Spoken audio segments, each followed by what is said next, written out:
Hello friends, स्वागत करते हैं आप सबका इस यूट्यूब चैनल में। दोस्तों यहाँ पे हम लोग लेकर आए हैं क्लास 10th वालों के लिए, दोस्तों मैट्रिक बोर्ड छात्रों के लिए गणित का दोस्तों नंबर सिस्टम चैप्टर, संख्या पद्धति, वास्तविक संख्या। इस चैप्टर से जितने भी अभी तक ऑब्जेक्टिव क्वेश्चन आप सभी के बोर्ड परीक्षा में पूछे जा चुके हैं और या फिर जो इंपोर्टेंट क्वेश्चन बनते हैं वो सारे के हम लोग यहाँ पे करने वाले हैं। ठीक है, यहाँ पे हम लोग चैप्टर वाइज क्वेश्चन देखने वाले हैं दोस्तों, जो आप लोगों के बिल्कुल न्यू पैटर्न पे उपलब्ध रहेंगे। ठीक है ना, यहाँ पे हम लोग मैथ्स का ऑब्जेक्टिव क्वेश्चंस करने वाले हैं। जितने भी छात्र मैट्रिक हैं दोस्तों और आने वाले बोर्ड परीक्षा में शामिल होना चाहते हैं तो इस वीडियो को शुरू से लेकर अंत तक जरूर देखना सारे, है ना। बोर्ड परीक्षा में आने वाले काफी अति महत्वपूर्ण भी प्रश्न है दोस्तों ये सारे, तो वीडियो को शुरू से लेकर अंत तक जरूर देखिएगा। जितने भी छात्र अभी तक नए हैं, चैनल को सब्सक्राइब नहीं किया तो चैनल को सब्सक्राइब करके बेल आइकन को प्रेस जरूर कर दीजिएगा, ताकि हम लोग जैसे इस तरह के न्यू वीडियो लेकर आऊंगा दोस्तों नोटिफिकेशन आपको मिलते रहेंगे। ठीक है ना, और भी काफी सारे क्वेश्चन का प्रैक्टिस सेट करना चाहते हैं तो आप हमारे वेबसाइट की मदद से कर सकते हैं दोस्तों। गूगल पे लिखिएगा, आपको नीचे दिख रहा होगा starkstudy.com। क्या लिखना है दोस्तों? starkstudy.com लिखना है आप लोग को गूगल पे। ठीक है, ये लिखने के बाद आप लोगों को सारे क्वेश्चंस मिलेंगे और प्रैक्टिस सेट कर सकते हो अपने मोबाइल स्क्रीन पे। चलिए बिना किसी देरी के हम लोग स्टार्ट करते हैं दोस्तों आज के इस महत्वपूर्ण प्रश्न को। ठीक है ना, शुरू से लेकर अंत तक जरूर देखना, एक प्रश्न इंपोर्टेंट है और किसी भी प्रश्न में अगर डाउट लगता है तो आप मुझे जरूर कमेंट करके बताना सर कि यहाँ पे आप मुझे समझ में नहीं आया। चलिए पहला क्वेश्चन देखते हैं। कहा गया दोस्तों कि पाई बाय 2 कैसी संख्या है। ठीक है ना, पाई बाय 2 आपको कैसी संख्या है। सबसे पहले हम लोग समझते हैं दोस्तों पाई कौन सी संख्या है। पाई जो है दोस्तों ये आपका अपरिमेय संख्या। कौन सा संख्या है दोस्तों? अपरिमेय संख्या है। तो देखिए पाई में अगर हम लोग किसी भी संख्या से मल्टीप्लाई करें, ठीक है, 2 से करें या फिर 3 से करें, किसी भी संख्या से अगर मल्टीप्लाई करते हैं 2 पाई या फिर 3 पाई, ये सारे कौन सी संख्या आपको? अपरिमेय संख्या। या फिर किसी भी संख्या से हम लोग भाग देते हैं या फिर जोड़ घटाव कुछ भी करते हैं, पाई बाय 2, पाई माइनस 2, है ना, या फिर 2 पाई। ये मैंने 2 के लिए उदाहरण लिया, कोई भी संख्या आप लोग लिख सकते हो यहाँ पे पाई बाय 2, ये सारे कौन सा है दोस्तों? आपका अपरिमेय संख्या।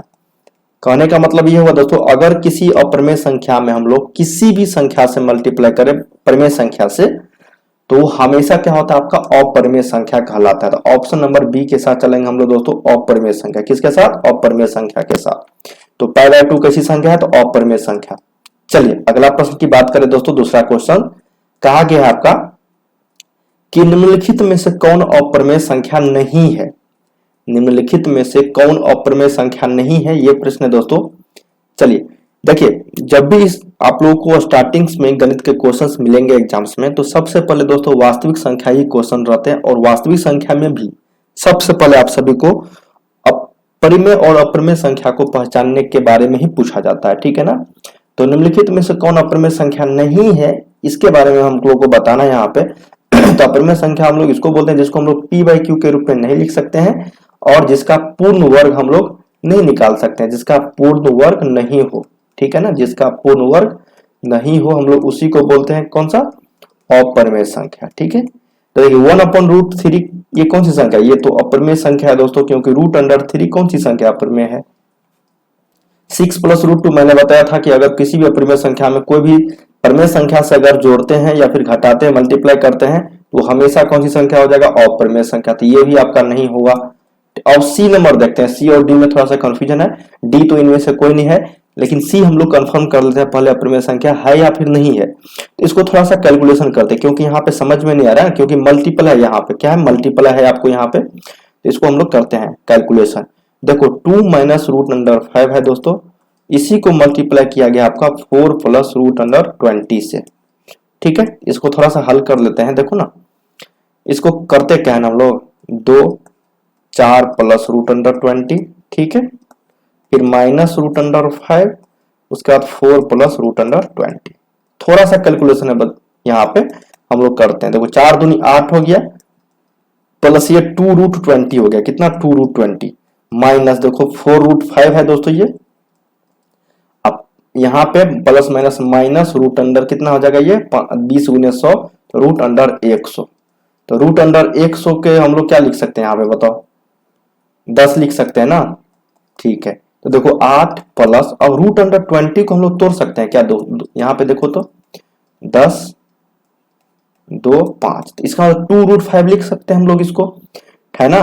तो यहाँ पे देखो 8 प्लस 2 इंटू 2√5 माइनस 4√5 माइनस यहाँ पे 10, ठीक है ना। तो यहाँ पे देखो 4√5 और ये आपको यहाँ पे क्या हो जाएगा दोस्तों 4√5। तो ये दोनों 4√5 और 4√5 आपस में कट जाएगा, तो बचेगा क्या 8 माइनस 10 बराबर आपको -2। तो -2, तो यहाँ पे था कितना ऊपर में 1, कैलकुलेशन करने के बाद -2 आया। तो ये कौन सी संख्या आपका परिमेय संख्या।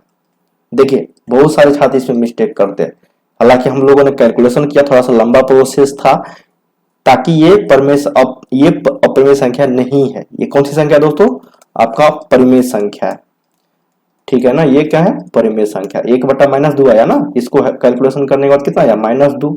तो 1/-2 कौन सी संख्या परिमेय संख्या, ठीक है। उम्मीद करते हैं समझ में आ गया हो दोस्तों ये क्वेश्चंस आप सभी को बड़ी आसानी से। इस तरह के जब भी प्रश्न पूछे जाएंगे, जब भी कंफ्यूजन हो तो थोड़ा सा कैलकुलेशन कर लेना, देखने से सभी सारे बता देंगे कि ये सारे परिमेय संख्या, और डी ऑप्शंस लाके चल जाते हैं लेकिन गलत हो जाता, ठीक है।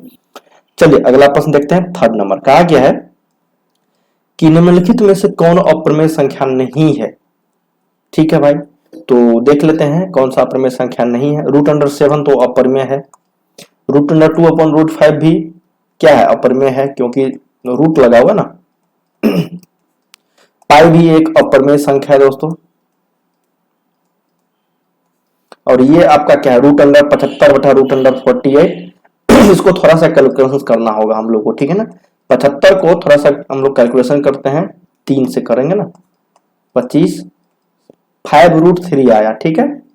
और ये आपको 4√3 आ जाएगा, 16×3 = 48। तो √3 से √3 गया, बचा क्या 5/4।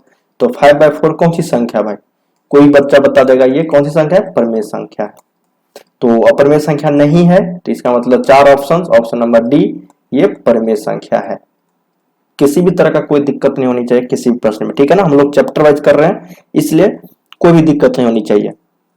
4 नंबर देखते हैं कि 150 बटा रूट अंडर में है और बटा में 3√6 कैसी संख्या है, यही ना पूछा गया है। रूट अंडर 150 बटा 3√6, ये देखने से कोई भी बता देगा कि सर परिमेय संख्या, लेकिन नहीं, बिल्कुल गलत हो जाएगी। थोड़ा सा कैलकुलेशन कर लो भाई। तो 150 को हम लोग करेंगे, इसको तोड़ेंगे, ठीक है, गुणनखंड में, तो ये 75 हो जाएगा, ठीक है ना। और ये आपको 3, ये 25 और ये 5, तो ये कितना हो जाएगा, 2 का जोड़ा लगा 5 में, तो 5 और √3×6, देखो 5√6 आया इसका मान, √150 का।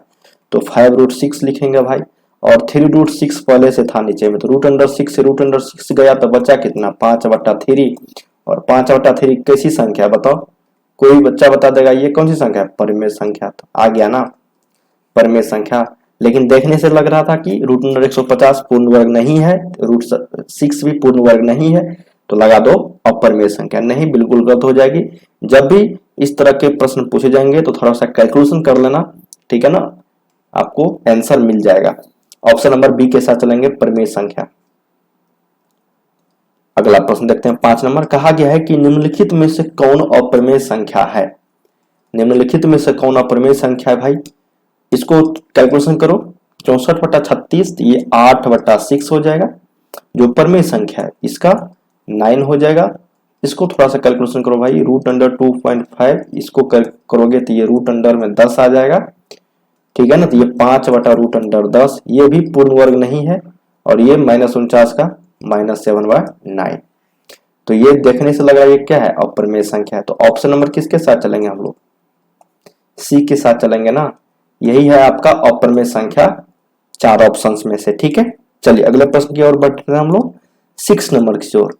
6 नंबर कहा गया है कि निम्नलिखित में से कौन परिमेय संख्या है। देखिए बहुत सारे छात्र यहाँ पे बोल रहे हैं सर परिमेय अप्रमेय, यही पूछा जाता है वास्तविक संख्या में। अधिकतर क्वेश्चन आपको परिमेय अप्रमेय पर ही आधारित रहते हैं।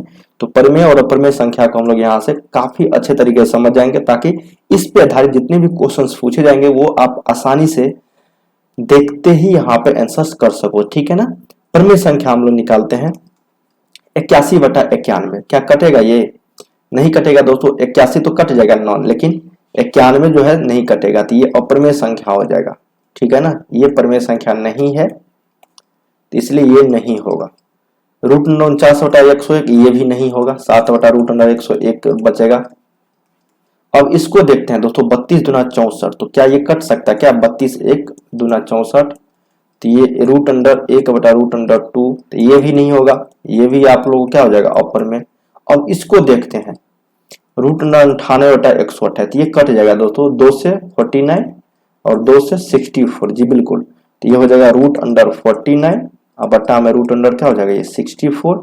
इसको कैलकुलेशन करोगे तो ये √49 का 7 आ जाएगा और √64 का क्या हो जाएगा ये 8 हो जाएगा, तो 7/8। ये कौन सी संख्या है भाई?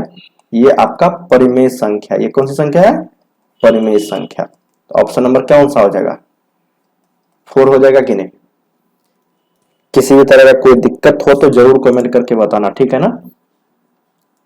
अगला प्रश्न 7 नंबर, निम्नलिखित में से कौन अप्रमेय संख्या? देखिए हर एक तरह के क्वेश्चन हम लोग यहाँ पे कर रहे हैं परिमेय अपरिमेय पे आधारित। अब देखो अप्रमेय संख्या बता दो, ये देखने से लग रहा है परिमेय है क्योंकि इसका पूर्ण वर्ग 4 हो जाएगा, ये अप्रमेय संख्या है दोस्तों बिल्कुल। और बाकी सारे क्या है? परिमेय है, 1/10, ये 6/8, ये √3/√5 जो है ये आपका क्या है? अप्रमेय संख्या। तो किस ऑप्शन के साथ हम लोग चलेंगे यहाँ पे? ऑप्शन नंबर बी के साथ, ठीक है ना, जो अप्रमेय संख्या है। अगला प्रश्न 8 नंबर, 3 - √3 कैसी संख्या है? 3 - √3 कैसी संख्या है दोस्तों? इसको हम लोग को हल करना है। देखिए मैंने आप लोग को पहले ही बताया था कि अप्रमेय संख्या में किसी भी परिमेय संख्या से चाहे मल्टीप्लाई करे, गुणा, या फिर जोड़ करे दोस्तों, या फिर घटाव करे, या फिर भाग करे, ये सारे संख्या कौन सा होगा बताओ? अपरिमेय ही होगा, ठीक है ना। अगर अपरिमेय में हम लोग ये करते हैं तो, ठीक है ना, परिमेय के साथ, ठीक है। तो 3 - √3 है, तो √3 कौन सी संख्या बताओ? अपरिमेय है, तो ये ओवरऑल कौन सी संख्या हो जाएगा दोस्तों? अपरिमेय हो जाएगा। क्या हो जाएगा? अपरिमेय हो जाएगा, ठीक है ना। तो ये ऑप्शन नंबर बी के साथ चलेंगे। अगला प्रश्न 9 नंबर है कि 22/7 कैसी संख्या? देखिए कंफ्यूजन यहाँ पे है, बहुत सारे छात्र यहाँ पे कंफ्यूजन होंगे, बोलेंगे कि सर पाई एक अपरिमेय संख्या है। बिल्कुल सही है आप लोगों का कि पाई एक अपरिमेय संख्या है, लेकिन पाई का मान जो 22/7 है, क्या ये भी अपरिमेय संख्या होगा? नहीं, अपरिमेय संख्या नहीं होगा, ये परिमेय संख्या हो जाएगा। जब पाई रहेगा तो अपरिमेय, जब 22/7 रहेगा तो ये परिमेय संख्या, ये याद रखना, ठीक है ना, नहीं तो गलत हो जाएगी। 22/7 कौन सी संख्या? p/q के रूप में है, ठीक है ना, इसलिए ये परिमेय संख्या हो जाएगा। तो ऑप्शन नंबर ए के साथ चलेंगे। बहुत सारे छात्र कंफ्यूजन होता है और बोर्ड परीक्षा में ये क्वेश्चंस अधिकतर हर वर्ष जो है पूछे ही जाते हैं, या तो फर्स्ट पाली में या फिर सेकंड पाली में पूछ दिए जाते हैं, इसलिए ध्यान रखना, ठीक है ना। चलिए अगले प्रश्न की ओर अगर हम बढ़ रहे हैं 10 नंबर की ओर, कहा गया कि सबसे छोटी अभाज्य संख्या कौन सी है?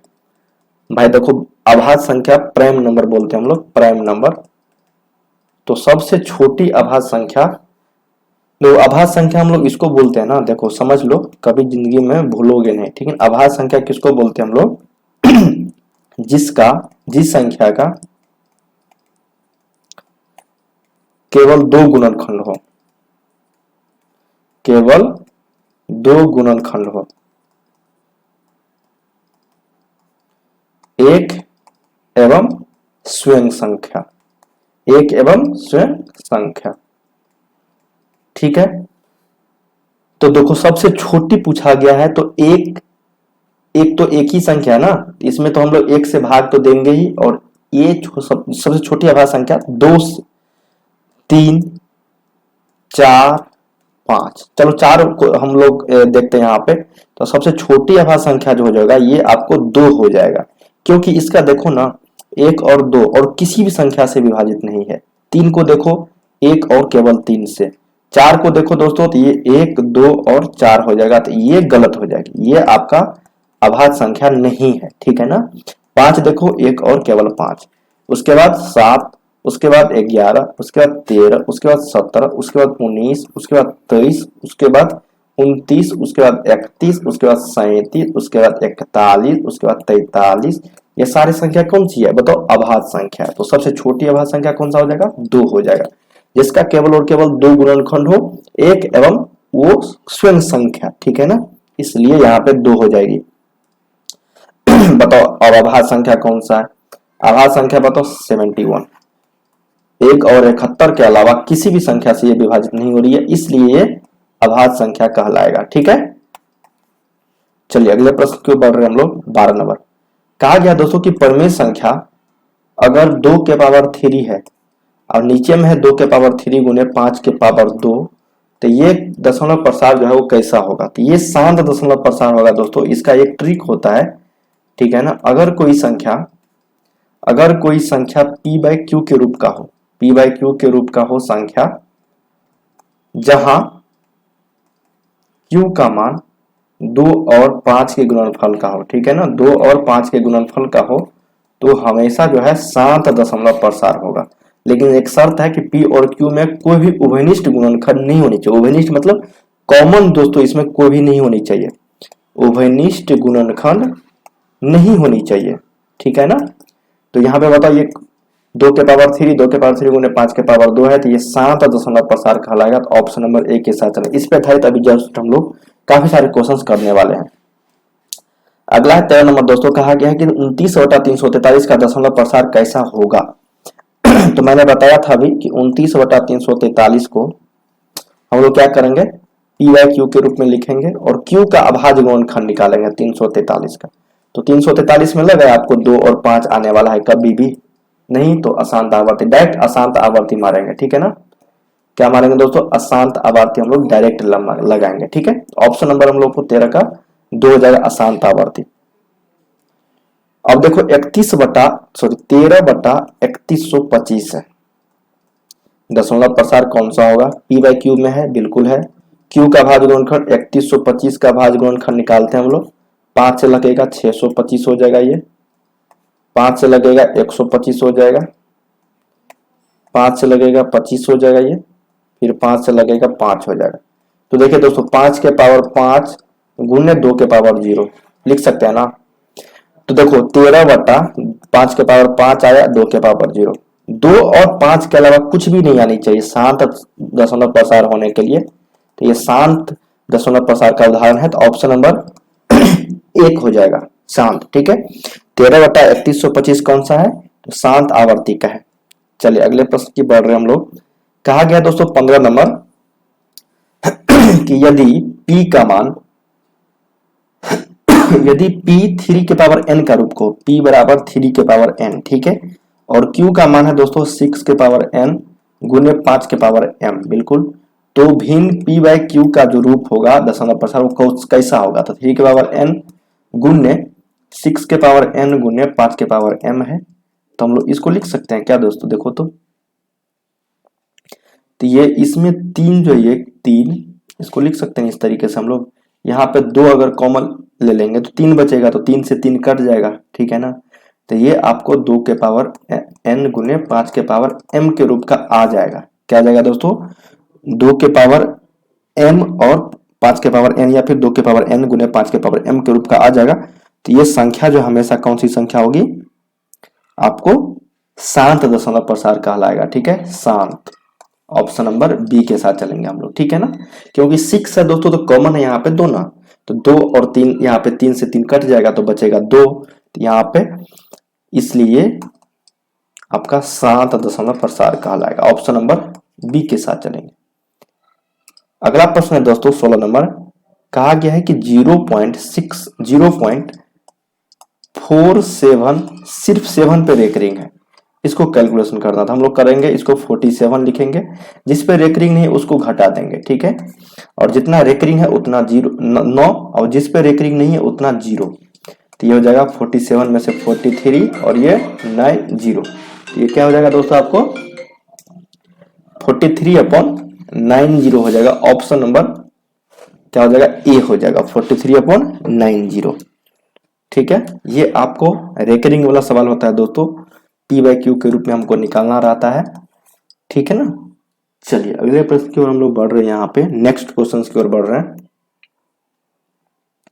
17 नंबर कहा गया 17 नंबर कि 2 परिमेय संख्याओं के बीच अधिकतम कितनी परिमेय संख्या हो सकती है। काफी शानदार प्रश्न है दोस्तों, बहुत ही शानदार प्रश्न है ये कि दो परिमेय संख्याओं के बीच अधिकतम कितने परिमेय संख्या हो सकती है। तो भाई अनंत हो सकती है।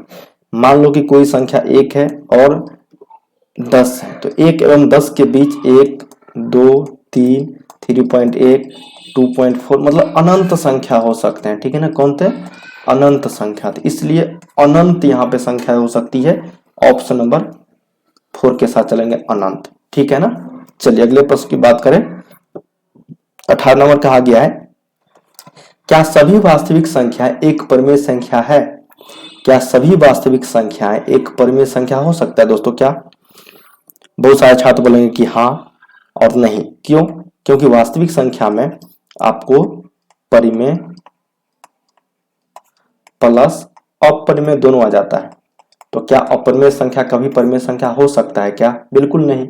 इसलिए निश्चित रूप से कुछ नहीं कहा जा सकता है। क्या हो जाएगा, निश्चित रूप से यहाँ पे कुछ नहीं, नहीं बिल्कुल यहाँ पे ऑप्शन नंबर बी होगा, नहीं ये नहीं होगा।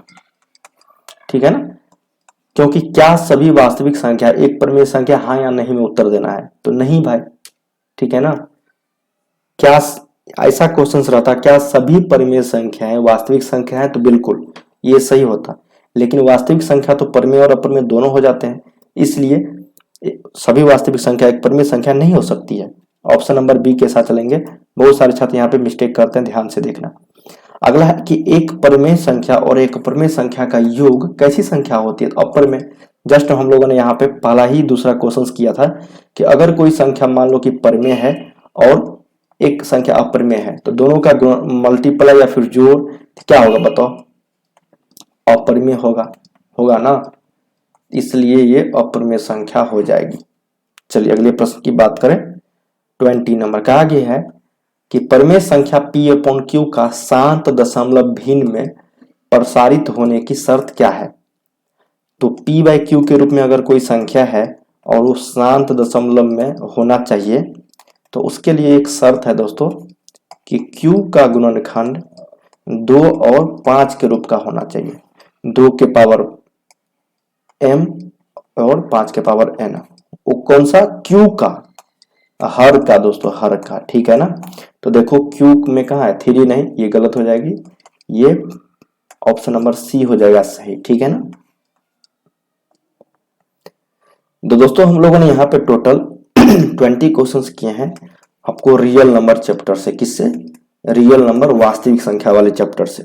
इस चैप्टर से जितने भी क्वेश्चंस पूछे गए थे वो हम लोगों ने कवर किया है। इसके बाद हम लोग बहुपद, दो चर वाले रैखिक समीकरण, त्रिकोणमिति, नियामक ज्यामिति, त्रिभुज, जितने भी चैप्टर है दोस्तों आप लोगों के बुक्स में, सारे हम लोग एक एक करके पढ़ेंगे। ठीक है ना, इस वीडियो को लाइक करके शेयर जरूर कर दीजिएगा। किसी भी तरह का डाउट है तो जरूर कमेंट करके बताना। और वेबसाइट का लिंक डिस्क्रिप्शन में दिया गया है, जो आप लोगों को स्क्रीन पे भी दिख रहा होगा, starkstudy.com। इस वेबसाइट से की मदद से आप लोग काफी सारे क्वेश्चन का प्रैक्टिस सेट कर सकते हो अपने मोबाइल स्क्रीन पे। ठीक है, चलिए हम लोग, और जब भी ऑब्जेक्टिव खत्म हो जाएगी दोस्तों, हम लोग सब्जेक्टिव, लघु और दीर्घित प्रश्न भी करेंगे, जो आप सभी के एग्जाम्स के लिए बहुत ही शानदार रिविजन होंगे। ठीक है, चलिए हम लोग मिलते हैं नेक्स्ट वीडियो में, तब तक के लिए जय हिंद, जय भारत।